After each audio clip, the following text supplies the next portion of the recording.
Start. Mr. Vice Chairman, I rise to support the resolution moved by my learned friend for the appointment of a Judicial Reforms Commission. Stop. As mentioned in the resolution, sir, the purpose of this proposal is to ensure that our judicial and legal system becomes an effective instrument of social change and provides socio-economic justice to the underprivileged and the weaker sections of our society. Stop.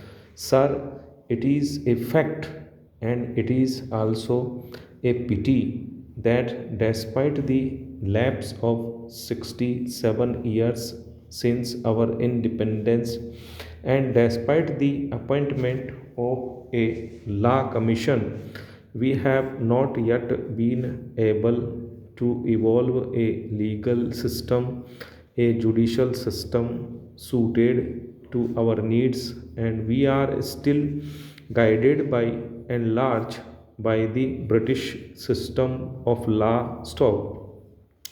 It was in the last century that four law commissions were appointed, and people like Macaulay and others were there to frame the laws for us. And these laws were basically meant for ruling the colonial people and meant for the colonial regime, and we are still being guided by these very large storm. It is therefore very necessary that the entire large of the country are looked into and a different system is evolved which will be suited to the needs of our country. Stopera. Today, sir, ours is a socialist republic. Stop.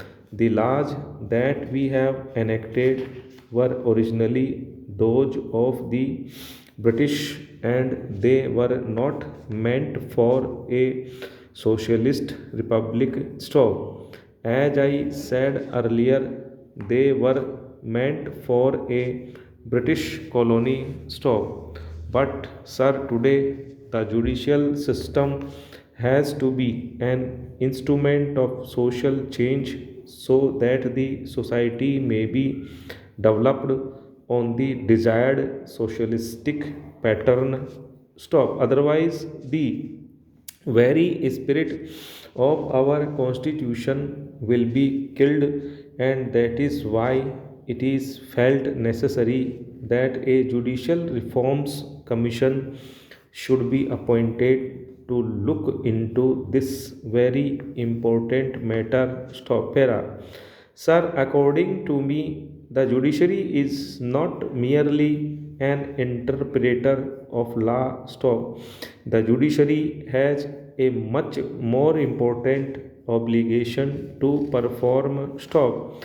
The judiciary in a democracy like ours is also the protector and the watchdog of citizens' rights and privileges. And we find today that the judicial or the legal system as it stands today is entirely helpless. Stop. We cannot ensure justice for the common man, and we cannot do anything unless the courts, our people, are in a position to understand their rights and privileges. Stop. They also have no means by which they can take their matters to a court of law for justice, and unless these two things are done, our courts will keep quiet, will just watch the exploitation of man by man in our country. Stop.